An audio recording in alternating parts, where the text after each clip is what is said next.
Right now, on Countdown to Election 2020, a Georgia Supreme Court ruling that affects Northeast Georgians' ballots. Plus, hear from a political expert on how the increasing number of absentee ballots might affect the vote tally and when we know who won each race. And a deep dive into races around the area, what you need to know before early voting starts on Monday. There are 25 days until the election and 3 days until early voting begins in Georgia. I'm Jillian Tracy. Voters in Clark and Oconee counties will have the chance to vote for a new district attorney instead of waiting until the 2022 election. In a unanimous vote, the Supreme Court of Georgia rendered an opinion yesterday that clears the way for Deborah Gonzalez to run for the position of DA for the Western Judicial Circuit.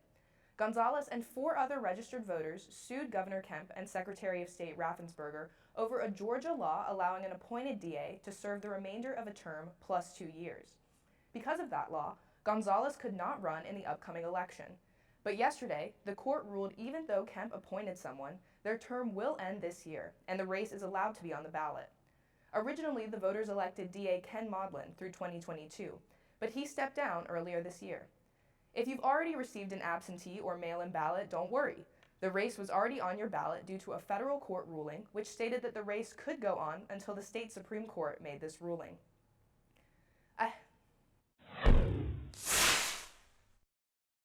History of documented voter suppression and problems in the 2020 Georgia primary have raised concerns about suppression in this year's election. Grady Newsource reporter Jessica Green shows you how local election officials are working to make sure past problems don't affect the November vote. Former gubernatorial candidate Stacey Abrams founded Fair Fight Action in 2018 after her narrow loss to Governor Brian Kemp. Grace Hall and Juliet Eden work with Fair Fight U, an organization that specifically targets voter needs in collegiate communities. Eden feels she experienced voter suppression firsthand in the June 9th primary election. I'm from Fulton County, and I know that I waited in line an hour and a half, and that was before 7 a.m. Fair Fight Action has put forth a lawsuit to look more into that and to hold Fulton County accountable and also the Secretary of State accountable for that massive mess up on their part. Athens-Clarke County experienced issues during the primary election as well. According to the Director of Elections and Voter Registration, Charlotte Soseby, many poll workers were not trained to use the new voting machines provided by the state. Using the equipment for the first time was a learning experience for everybody. We were told that, it's going to be easy. It's not going to be so hard. Well, come to find out, it wasn't as easy as we thought it was going to be. According to Soseby, poll workers will be better trained for the November election, and more machines have been added to precincts in anticipation of voting crowds. Honestly, when you go to the polls nowadays, you expect to wait a really, really long time, but that shouldn't be the case. Soseby says the goal for this year's in-person voting average wait times is no longer than 15 to 20 minutes. If you are casting an absentee or a mail-in ballot, you can go to the Georgia My Voter page, and once you've sent it in, it will let you know when your ballot has been accepted or when they've received it. Those voting absentee should make sure that the signature and address on their application match the one on the ballot, or it could be rejected. Like the integrity of our democracy, that is what is at risk, and everyone needs to care about that. Reporting for Elections 2020, Jessica Green. This week, politicians in Jackson County gathered for an online forum to say why they should get your vote. Elections 2020 reporter Connor Hendricks attended the forum and is in the newsroom to break down what happened. Connor? The forum featured candidates running for various state offices, including 2 state House and 2 state Senate races. Jackson County Commission Districts 1 and 2, as well as the 9th Congressional District race, were featured, but not every candidate took part. Devin Pandy, the Democratic nominee running for the 9th District Congressional race, was there, but his Republican opponent Andrew Clyde never registered. I understand that this is a historically Republican district, and he may not have any fears of losing this district to a Democrat or anyone else. I don't think that comfort should be a reason why you decide that you are not going to fight for your district, that you are not going to come and speak to the people and let them know exactly what you are going to do. I reached out to Andrew Clyde's campaign, but have not yet heard back. There was one more candidate who didn't make an appearance. Republican Tommy Benton registered to attend the event, but wasn't able to participate due to a scheduling conflict. His opponent for the State House District 31st seat, Pete Fuller, said, the state's revenue shortfall due to COVID-19 and access to rural broadband took center stage. In fact, evidence of the problems with rural internet service were more than just talk at the forum. Dawn Johnson, who's running in the 47th state Senate race, had to join Zoom with her cell phone because her home's Wi-Fi was inadequate. Another candidate for state Senate, Bo Hatchett, also had technical difficulties with Zoom that were eventually resolved. If you want to know more about the Jackson County Forum, you can head to gradynewsource.uga.edu. Reporting for Election 2020, I'm Connor Hendricks. A Zoom forum may help Oconee County citizens decide who to vote for in the upcoming Board of Commission election. The main focus of the forum, which is on October 12th at 8 p.m., will be the race for the vacant seat of Post 3, which was left empty when Commissioner W.E. Bubber Wilkes passed away earlier this year. 3 candidates are running for that spot: Republican Aaron Nowak, Democrat Jacob Dulias, and Republican Amory Hardin. Candidate Hardin says forums for citizens to hear candidates aren't new to Oconee County, but that getting all the candidates together for an online forum was a feat. So I'm real excited that we're all going to participate. The host of the forum is Lee Becker, a retired University of Georgia journalism professor. He also runs a blog called Oconee County Observations, which is dedicated to news in Oconee County. You can find the link to the forum on his website at oconeecountyobservations.com. Early voting in Georgia begins on Monday. To vote early, you need to make sure you're registered. But if you're not registered, you've missed your chance. The deadline to do so was October 5th. Unlike on Election Day, you don't need to stick to your assigned polling place to vote early, but you do need to check which polling locations are open for early voting. You can do this by going to the Georgia Secretary of State's website and clicking on your county. Remember to bring a valid form of identification, like a driver's license, voter ID card, or passport in order to vote. Early voting ends October 30th, the Friday before the general election. Susan, this is important. Susan, I want to add, have to but Mr. Vice President, I'm speaking. I'm speaking. Repeal the Trump tax cuts. Mr. Vice President, I'm speaking. Well, wait. I'm speaking. That was just about how heated Wednesday night's vice presidential debate got, a stark difference from the presidential debate just a week ago. A big topic of discussion, the White House's COVID-19 outbreak and the president's diagnosis. But the future of more debates for the presidential race is being called into question after President Trump said he refused to participate in a debate in a virtual format, according to CNN. If the debate does go on as scheduled, it will be next week on October 15th. The final debate is scheduled for October 22nd, just 13 days before election night. Coming up, Athens-Clarke County absentee ballot rates skyrocketed this past June, how the pandemic is affecting the way we vote, and hear from Southern politics expert Charles Bullock on how the way we vote might affect the end result. So we drowned the fire, Yep. stirred it, drowned it again, and now just feel if it's cold. Yeah. Cool.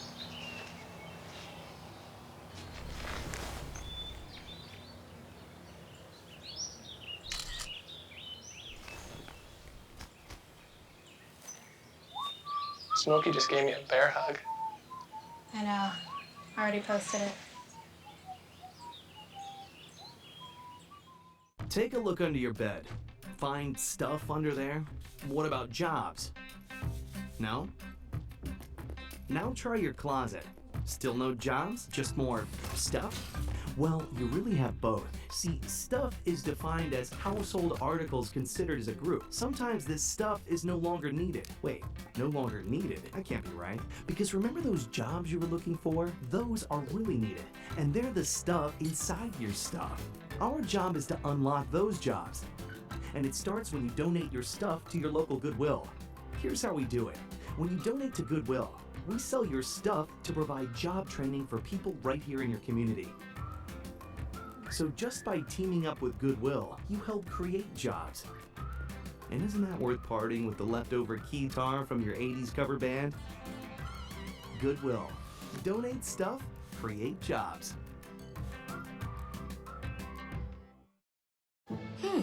Maybe you can make retirement happen. After all, Oh, you made this vacation happen. Double points with every purchase? Cleverly merging promotions. Love it. Cross-referencing travel sites. And booking all your flights with those Vouchers. I got us bumped. They were like, oh. But now they're like, aloha. You aced this vacation. Now get the tips you need to get on track at aceyourretirement.org. Significant increase in absentee ballots cast this year. Grady Newsource reporter Georgia Chambers joins us now from the studio. Georgia? Hey Jillian, that's right. I spoke with the Athens-Clarke County Director of Elections and Voter Registration to find out why.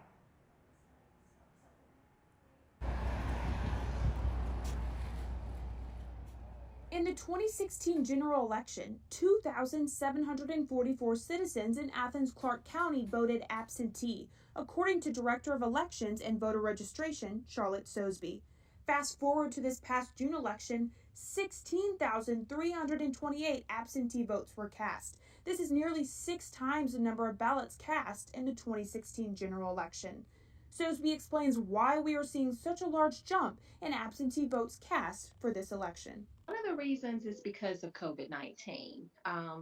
Absentee balloting is the safest way of voting right now. Absentee balloting has become increasingly popular since more people are choosing to stay at home during this global pandemic. Sosby said that it is important to show voters there's more than one way to cast a ballot.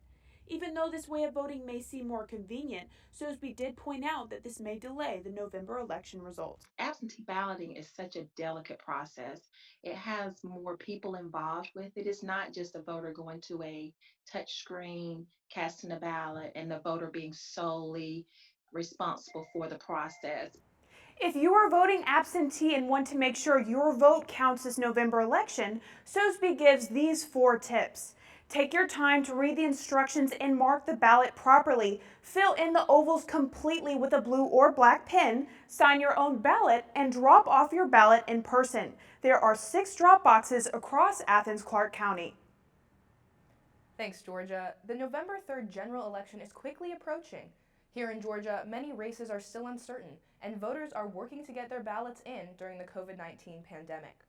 I spoke with Dr. Charles Bullock, an expert on elections and a professor of political science here at UGA, to get his insight on issues affecting this election season. We started by talking about the concern over absentee and mail-in ballots, and how an increase in these voting methods could affect election results.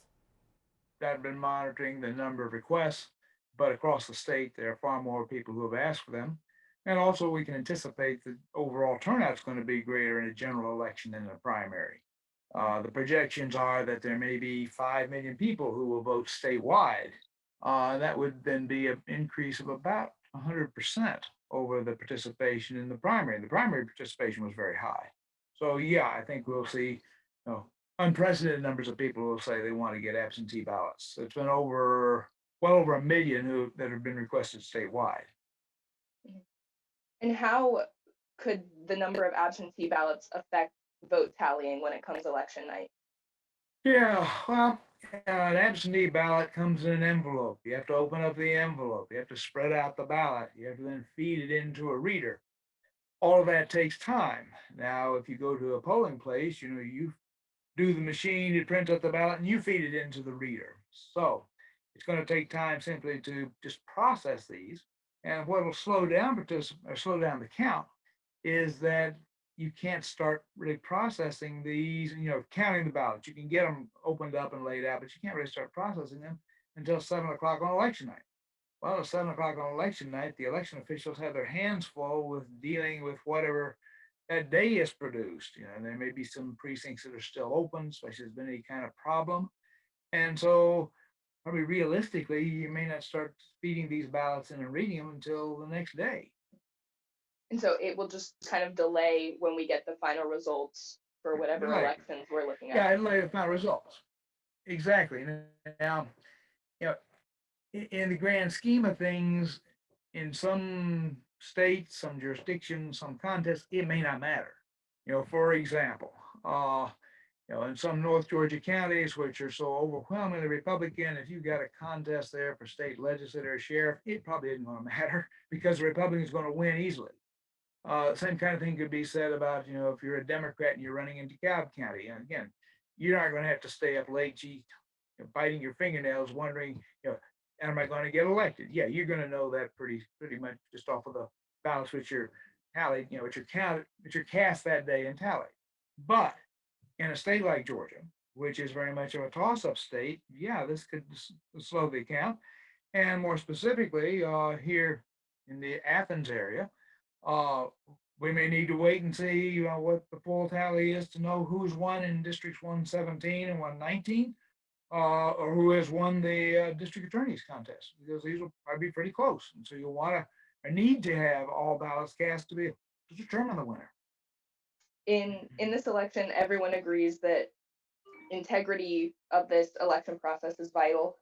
President Trump has said mail-in ballots could cause issues, and Fair Fight Georgia, led by former gubernatorial candidate Stacey Abrams, says that voter suppression is also an issue this year.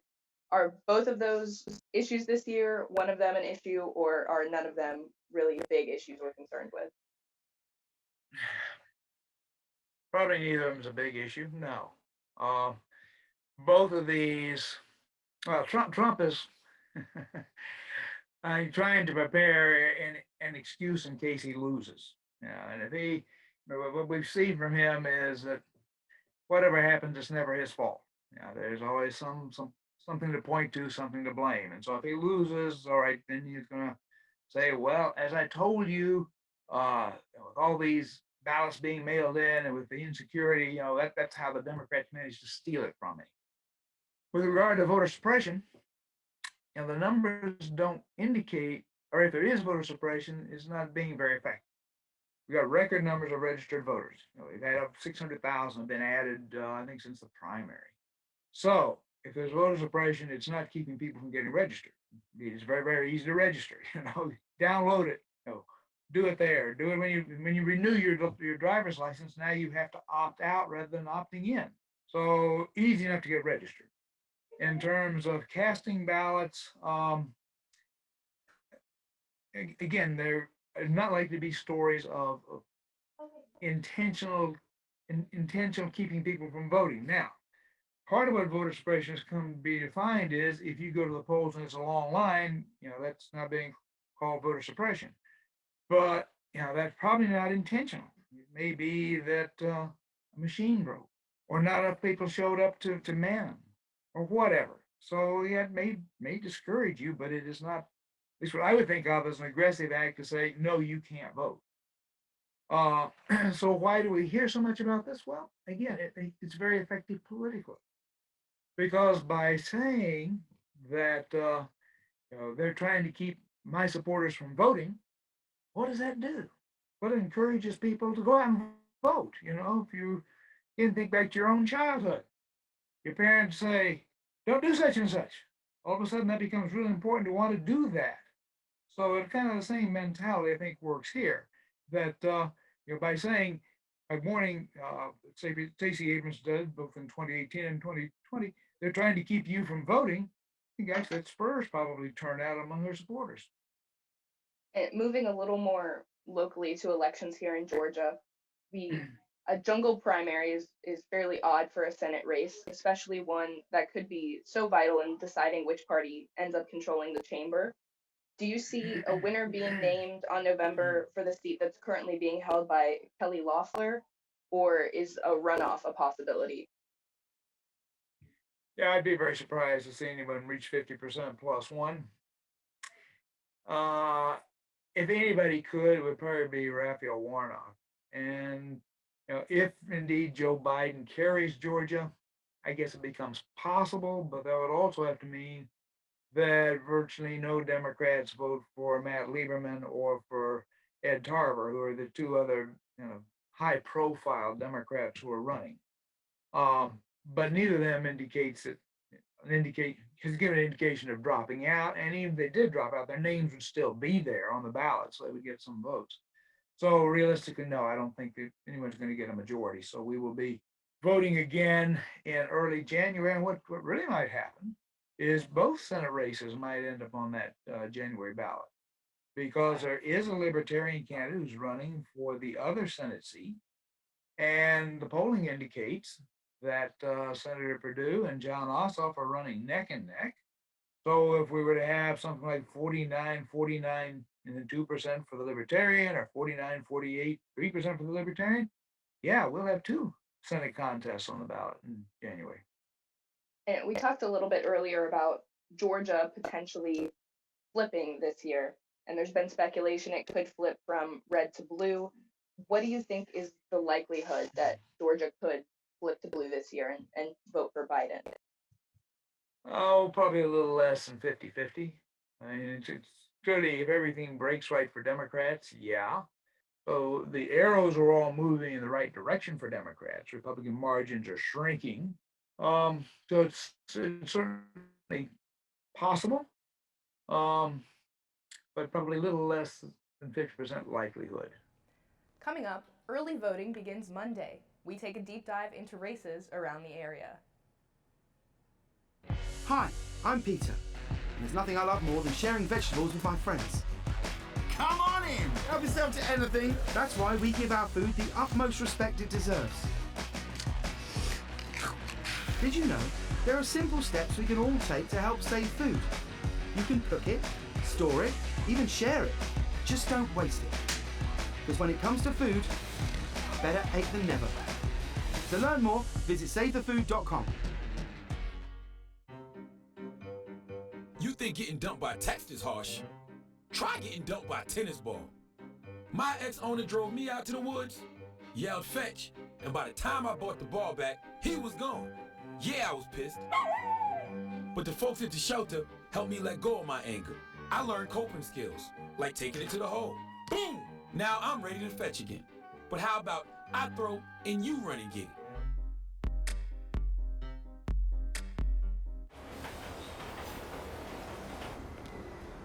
Attention travelers, next Tuesday a major power outage will cause complete chaos throughout the city.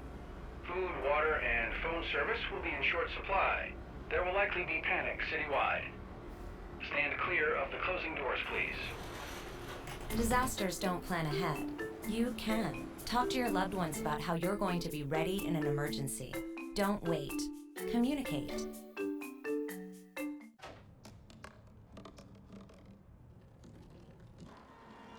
Everybody has a dream.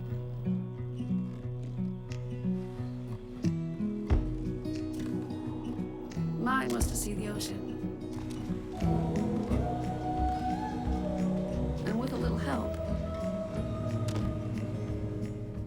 I made it.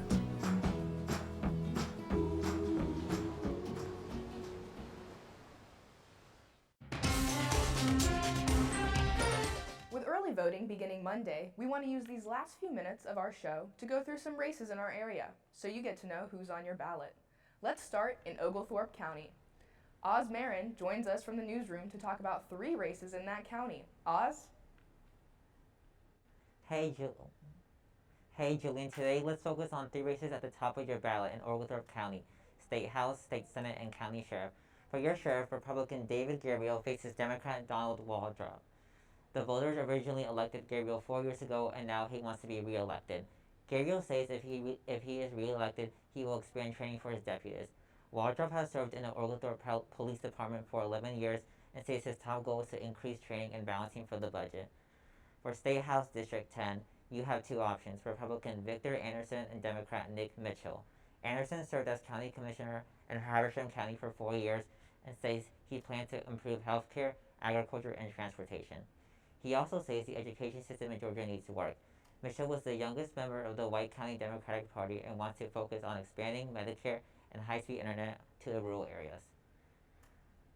For the State Senate District 10, Democratic Emmanuel Jones runs unopposed. He serves for 16 years now. He says his top goals for this term are to better the education system, improve Medicare, and push economic development. Early voting begins Monday in Georgia. Polls open at 7 a.m. in Oglethorpe County. Oz, thank you. This year marks the first time in 20 years that Clark County residents will elect a new sheriff on the ballot. Voters will see Robert Hare as the Republican nominee and John Q. Williams as the Democratic nominee. Elections 2020 reporter Sydney Hood introduces you to both candidates. Both Robert Hare and John Q. Williams are no strangers to law enforcement, and both candidates have plans they hope to bring to the job as sheriff. Robert Hare is a retired Marine and served for 9 years with the Clark County Sheriff's Office before resigning in December to focus on his campaign to become sheriff. Hare has primarily campaigned on the idea of bringing the community together. He says issues within the department resulted in the development of a plan he is passionate about to bring change to both the sheriff's department and the community. The plan was actually stemmed from the audit. There were 4 main areas that the audit had focused on. A lot of it had to do with retention and the safety of the place. I actually called it the 4 pillars of action. Hare's 4 pillars of action are security, education, recidivism, and community. He views these 4 pillars not as a platform, but as a plan. In each of the 4 pillars, Hare wants to create solutions to problems among inmates, officers, and the Athens community. I know what the problems are. Matter of fact, if you go to my website and look at my pillars, that's not just a platform, that's a plan. Those plans are designed to be put into place within the first 3 months of me taking office. Yes, I've already been there, I know what to do. Hare's opponent, Sergeant John Q. Williams, has served in many areas of law enforcement, from patrol officer to dispatcher to detective. He says his goal as sheriff is to put his community first. But we have to be open and transparent enough to build that trust so that they know they can come to us. And they know that we're going to get it right more often than not, and that when we get it wrong, we're going to acknowledge when we got it wrong, and we're going to make those efforts to do better. That's how this system is supposed to work, and that's how I envision it. In addition to his platform on increasing transparency, Williams also wants to make significant improvements to the criminal justice system. If you treat people with dignity and respect, even if you have to arrest somebody, even if you have to write somebody a citation, they'll remember how they were treated, even more so than what the actual details behind it are. And we need to improve those interactions. And I've always been a part of this community, and I always will be. To learn more about the candidates, you can follow them on Facebook, Instagram, and Twitter, or visit their websites. For Robert Hare, that's hareforsheriff.com, and for John Q. Williams, that's johnq4sheriff.com. Reporting for Elections 2020, I'm Sydney Hood. Thank you for watching. I'm Jillian Tracy. Don't forget that early voting begins on Monday. Polls will open at 7 a.m. Remember to check which polling locations are open for early voting in your area. You have until October 30th to early vote. We'll see you back here next Friday for more local political news. But until then, you can check out the Elections 2020 tab on GradyNewsource.com to make sure you know what's on the ballot. Have a great weekend.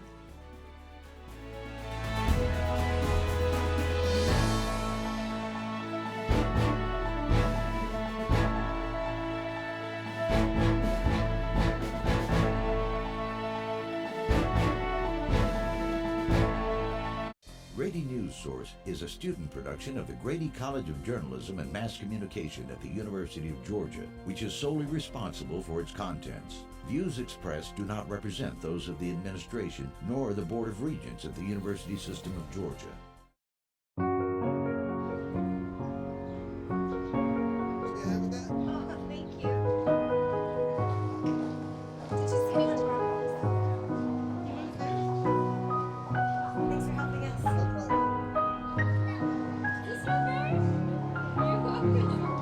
We'd do anything for kids. Yet 1 in 6 children in the U.S. struggle with hunger. Help end childhood hunger near you. Learn how at feedingamerica.org.